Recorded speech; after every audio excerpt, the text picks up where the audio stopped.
네가 만일 이 책에 기록한 이 율법의 모든 말씀을 지켜 행하지 아니하고 네 하나님 여호와라 하는 영원하고 두려운 이름을 경외하지 아니하면. 새벽을 깨우는 거룩한 기도자 여러분, 하나님의 말씀의 부름 앞에 서서 하나님의 영으로 믿음의 탄식과 절규로서 부르짖는 복된 기도의 시간이 깊어져 갈 수 있기를 바랍니다. 오늘 우리가 읽어갈 하나님의 말씀은 신명기 28장 58절에서 68절까지 벌써 3일에 걸쳐서 저주의 말씀을 듣습니다. 흉한 이야기가 아니며 하나님의 복된 말씀으로 살길 원하는 간절함과 방탕한 아들로 나가는 탕자를 향한 아버지의 애타는 호소, 모세의 절절한 유언적인 설교 안에 세대가 말씀을 떠나서 무너져가는 가정의 붕괴, 사회 질서의 혼란, 경제적인 공공, 끊임없는 전쟁, 과거의 얘기가 아닌 오늘의 얘기로 들려오는 이 섬뜩함. 그래서 우리는 그 말씀 앞에서 하나님의 백성으로 살아가는 구원받은 은혜 앞에 어떻게 살 것인가를 묻고, 어떻게 사는 것이 나와 내 가정, 우리 이웃과 하나님 앞에 복되게 살아갈 것인지 말씀의 지혜를 구하고 그 말씀 앞에 엎드려지는 복 있는 시간의 여정입니다. 제게도 목회자로서 가슴 답답한 절규가 있지만 62절 너희가 하늘의 별같이 많을지라도 네 하나님 여호와의 말씀을 청정하지 아니하므로 남는 자가 얼마 되지 못할 것이나. 아예 남는 자가 없어질 것에 대한 극단적인 경고가 쏟아지는 저주의 소나기 앞에 마치 우산이 펼쳐져서 구별된 선지적인 전망이 열려지는데, 남는 자, 우리가 이사야나 예레미야나 선지자들 속에 나타난 남은 자 사상의 기반이 여기 있습니다. 열왕기상 19장에 역사의 심판을 선포했던 엘리야가 저들이 언약을 어기고 깨뜨리고 제단을 홀로 하나님의 심판 앞에 섰는데 나만 이렇게 홀로 하나님께 울부짖고 있습니다 했을 때 하나님이 말씀합니다. 너 홀로 있는 게 아니다. 바알에게 무릎 꿇지 않은 7천이 있다. 오늘날의 교회를 섬겨가며 만나는 이 절절한 남은 자의 신앙의 유대의 영광이 고난을 극복해가는 믿는 자의 희망이고 교회의 영광입니다. 이제 율법을 지켜 행하지 아니하므로 여호와의 그 이름, 영광의 이름이 잊혀지고 하나님을 경외치 않는 시대의 현실 앞에 이제 포로 후기 하나님의 백성은 더 이상 존재하지 않습니다. 하나님의 백성의 영광을 잃어버린 거지요.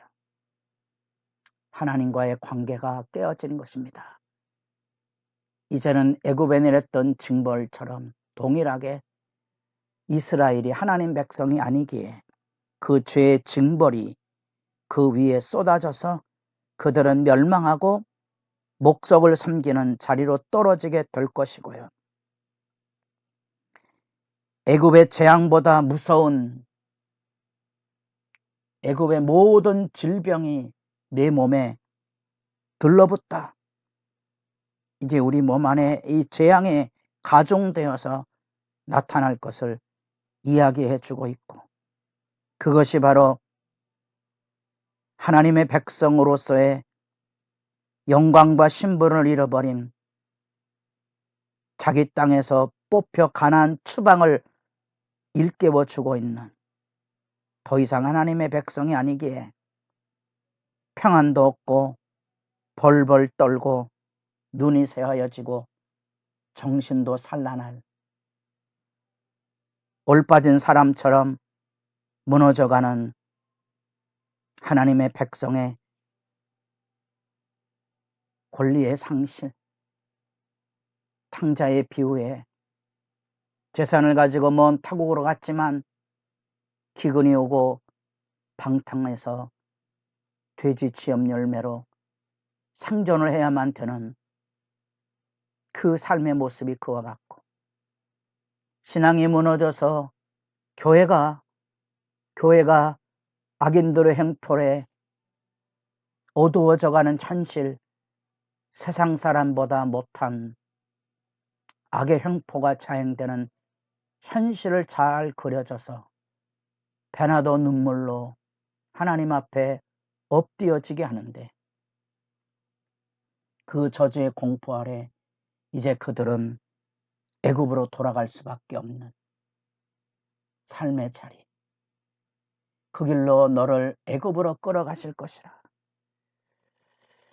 이 애굽으로 돌아간다는 이 말 안에 우리는 회개를 기억해야 되지만, 하나님이 친히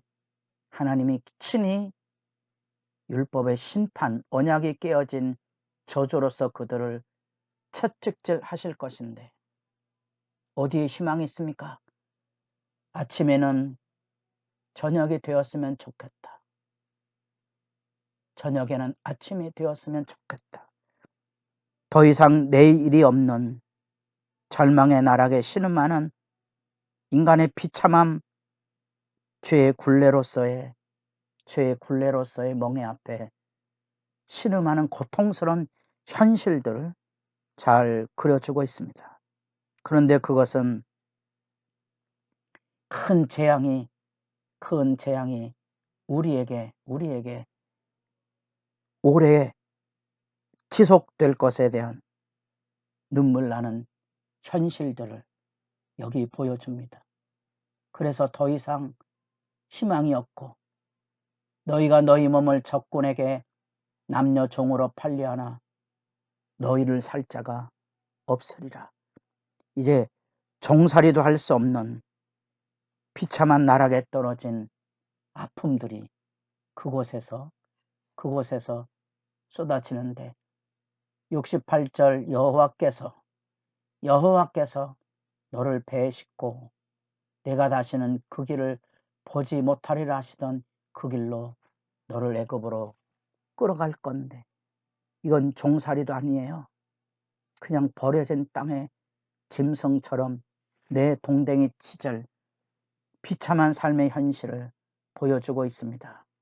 우리는 바로 여기 하나님과 하나님의 백성의 구원의 언약을 통하여 그들을 애굽에서 구원해내고 하나님의 백성으로 약속의 땅의 축복을 선물로 주셨는데, 언약이 깨어짐으로 하나님의 나라, 하나님이 이루고자 했던 하나님의 백성을 통하여 모든 족속을 복을 주시려고 했던 하나님의 나라가 여기 무너져 내립니다.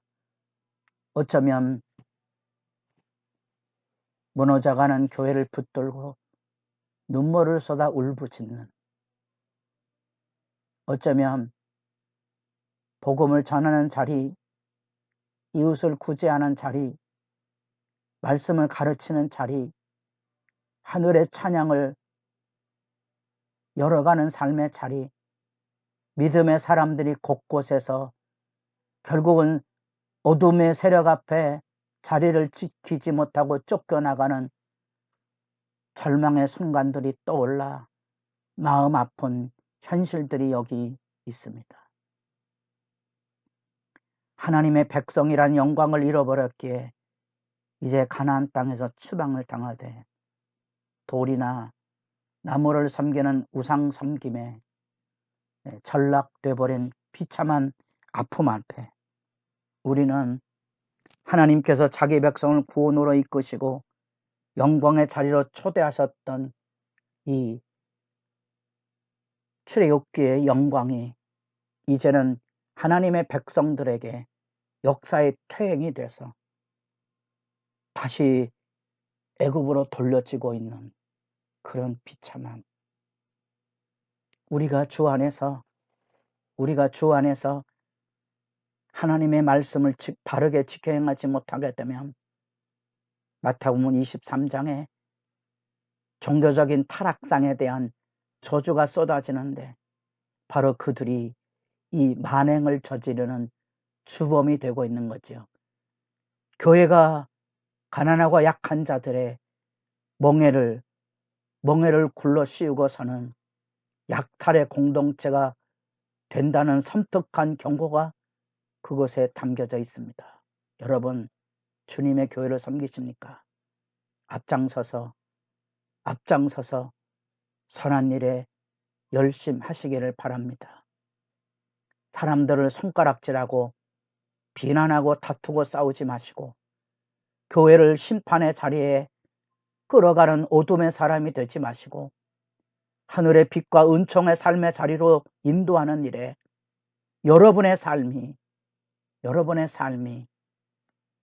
거룩한 디딤이 되도록 믿음의 디딤돌로서의 삶의 든든함과 복됨과 영광스러움의 깃발을 들고 서서 나를 따라오너라 하신 주님을 따라가며 많은 사람들에게 믿음의 모본으로서 내가 그리스도를 본받는 자 되는 것 같이 너희는 나를 본받는 자가 되라 하신 믿음의 증인으로서의 영광의 여러분 앞에 살아있기를 소망합니다.